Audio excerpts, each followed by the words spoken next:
Un type, une fois, dans une boîte à Saint-Tropez, a essayé de me tuer avec une bouteille parce qu'il trouvait mon personnage odieux.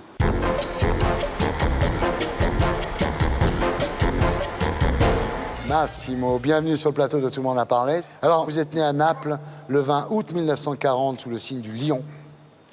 Vous venez d'une famille petite bourgeoise. Votre père était ingénieur sur des chantiers immobiliers. Et lui, vous voyez, en fait, devenir fonctionnaire au ministère des Affaires étrangères. Moi, je ne voulais pas. Non. Je voulais partir de Naples le plus vite possible. Il était très sévère, hein, votre père. Très sévère. Mais j'avais ma mère qui m'adorait. Heureusement, il y avait la maman. La maman italienne. Et voilà. Et quand votre père refusait de vous donner de l'argent, c'est votre mère qui vous le donnait en cachette. Voilà, tout à fait. Ouais. Alors, elle croyait vraiment en vous. Elle croyait vraiment que vous allez avoir du succès. Elle a toujours cru en vous. Non, elle voulait avoir la vie à travers moi. Elle jouissait que moi j'étais invité, que déjà très jeune, à 14 ans, je voyais des princesses dans l'aristocratie napolitaine. Elle était très contente de me pousser vers ça parce qu'elle aurait voulu, elle, faire ça. Ouais. Alors, adolescent, évidemment, vous ne rêvez que de jet set et de cinéma. Vous êtes très excité à l'idée de devenir riche et célèbre. Hein. Moi, j'ai essayé d'abord la carrière d'acteur. Ouais. J'ai fait quelques petits films, je vais dire un avec Roberto Rossellini, Vanina Vanini, et Visconti m'a fait un petit essai. Et lui, je ne sais pas pourquoi, je n'étais pas son type. Il a dit que je n'étais pas photogénique, que c'était mieux que je faisais d'autres choses dans la vie que l'acteur. Voilà. Et là, vous découvrez que vous plaisez aux femmes. Oui. Alors, à 18 ans, vous quittez la maison familiale et vous vous lancez dans une carrière de playboy, quoi. J'ai commencé à aller à Rome, avoir un appartement avec un ami à moi, qui était déjà aussi un playboy, un jeune prince borghese. On partageait un petit appartement qu'on voyait de toutes les couleurs dans cet appartement. Et là, celle qui vous met le pied à l'étrier, c'est Cristiana Brandolini, la sœur de Gianni Agnelli, qui était le patron de Fiat. Oui, je connais elle à travers Pierre Cardin. Et c'est elle qui vous a fait rentrer dans la société, quoi. Internationale, jet set. Ensuite, vous avez multiplié les conquêtes. Oui.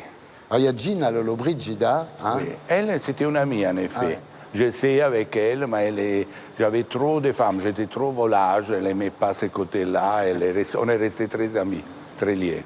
Il y a eu Soraya, la première épouse du Shah d'Iran. On a eu une histoire qui a duré très peu, moins qu'un an. Il y a eu Greta Garbo. Alors, Greta Garbo, à l'époque, vous aviez 25 ans, elle avait 60 ans. Vous dites qu'elle avait des grands pieds, des petits seins. Oui. Elle n'était pas belle, mais elle avait cette photogénie. Quand elle entrait dans une chambre, elle avait quelque chose. Mais elle est sortie avec moi surtout parce qu'elle était très seule. Et moi, je l'accompagnais et tout ça. Mais elle n'était pas prise de moi physiquement. Moi, je l'ai violée pratiquement 3 fois. Parce que pour moi, à cette époque-là, quand j'avais 25 ans, 26 ans, c'était une honte de sortir avec une femme sans coucher avec elle. Ah, c'est très macho italien. Voilà, c'est la mentalité des Napolitaines et tout ça. Alors vous dites, en parlant de Greta Garbo, je devais me lever tous les matins à 8 heures pour aller marcher avec elle. C'était terrible. Terrible. Moi, je déteste me lever tôt le matin et avec elle. Je faisais tout pour rester à côté d'elle. Vous avez vu combien de femmes au total? Beaucoup? C'est pas le nombre, la qualité. Parce que c'était toutes des femmes extraordinaires. J'étais fasciné par l'intelligence, pour apprendre des choses par les femmes. Alors avec Françoise Sagan, c'est une vraie histoire d'amour. Hein. Dans les années 80, vous envisagez même de vous marier. Hein. Oui, on avait trop des vies différentes. Parce qu'elle, à cette époque-là, elle était déjà fatiguée. Moi, je voyageais énormément, j'avais envie tous les jours de partir. J'adorais sortir tous les soirs. Elle était fatiguée déjà de tout ça. J'aurais dû la rencontrer avant, je veux dire. Vous êtes restés amis? Après, on est restés amis, mais c'est toujours une amitié amoureuse. Quand on pouvait, on partait ensemble 2-3 jours. Vraiment, c'était une grande liaison jusqu'à la fin de sa vie. Et je l'ai assisté même les derniers jours. Alors, est-ce que vous avez exercé votre art avec des hommes, Massimo? J'ai eu des expériences, oui. Bah parce que je suis trop curieux, j'étais très curieux à l'époque, mais j'ai commencé très tard à avoir des expériences, vers 40 ans. J'ai eu des expériences. Et ça vous a pas séduit, quoi? Je trouve que c'est bien comme aventure, pour une nuit, pour un soir. Toujours des personnes extraordinaires, je dois dire, mais pas pour vivre avec. Pendant des années, vous incarnez quand même le playboy de la jet set, quoi. Et puis une rupture très douloureuse avec une comtesse italienne. vous amène à relativiser votre vie? Qu'est-ce qui s'est passé? Ah ouais, j'étais 7 ans avec elle. Et après, on a été une année en procès pour les questions d'argent. Elle avait de son côté des femmes très puissantes, comme Esther Lauder, comme la plus grande journaliste de New York, la duchesse de Bedford, qui ont essayé de me détruire complètement. J'ai voulu démontrer au monde que je n'étais pas un gigolo, que je savais travailler, j'ai commencé à travailler. Et mon premier travail, c'était Gianni Versace.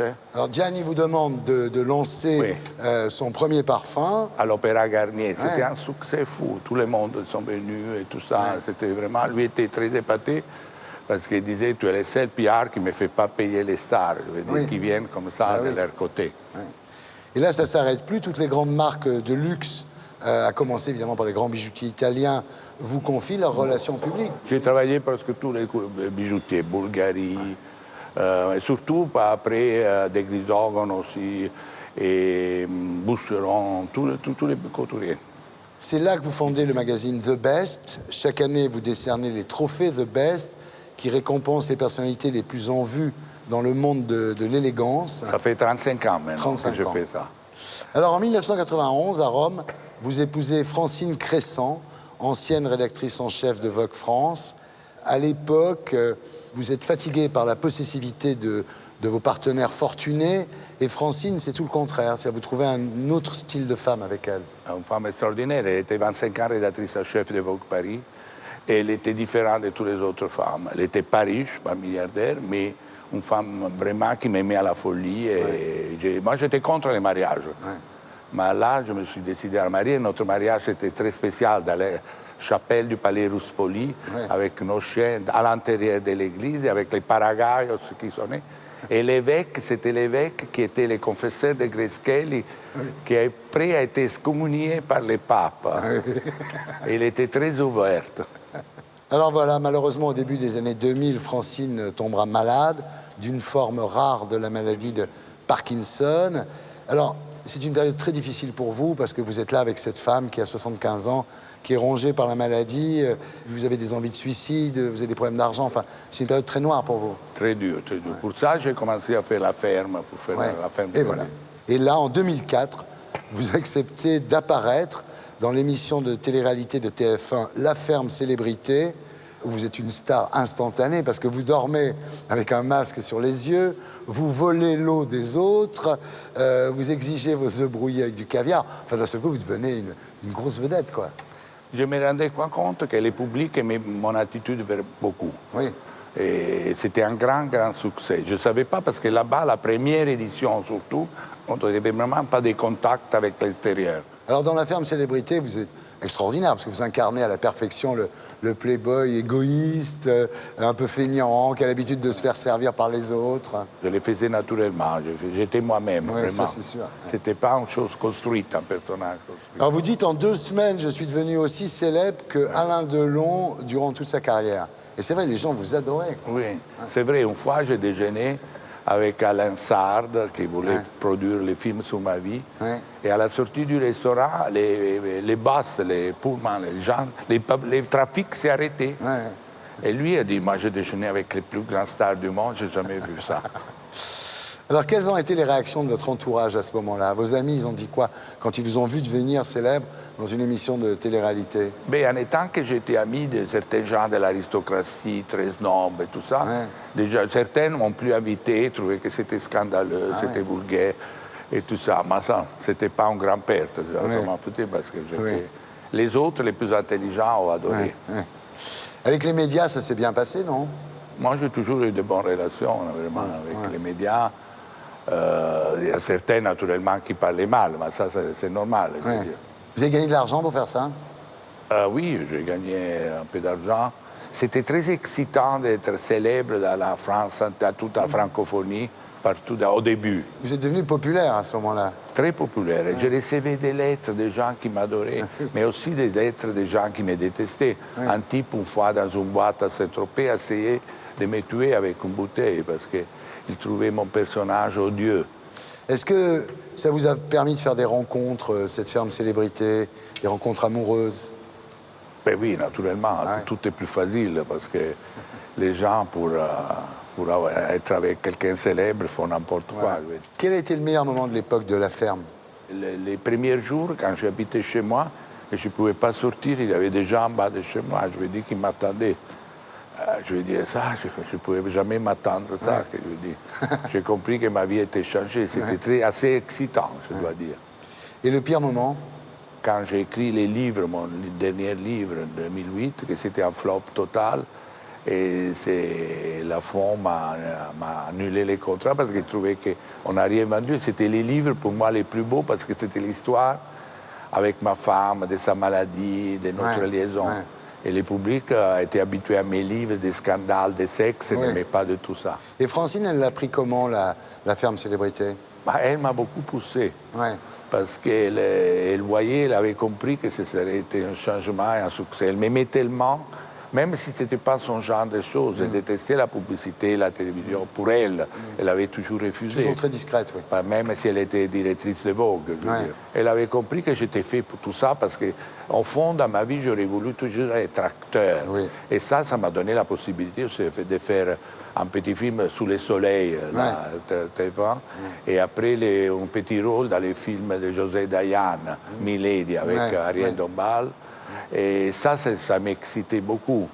Mais ça m'a donné. J'ai fait 2 chansons, une récemment, malheureusement, qui n'est pas sortie, avec Loana, Parole et Parole, et une autre qui était un grand succès, Maseki Massimo. Donc finalement, vous êtes arrivé à vos fins, vous avez quand même fait un peu de cinéma. À la fin de ma vie, j'ai eu la célébrité que j'aurais voulu avoir quand j'étais jeune. Ben oui. Alors, Francine Crescent décédera le 9 mai 2008 à Paris. Et depuis? Je suis seul, oui. Ça, elle me manque toujours énormément, parce que c'était un tel soutien dans ma vie que vraiment...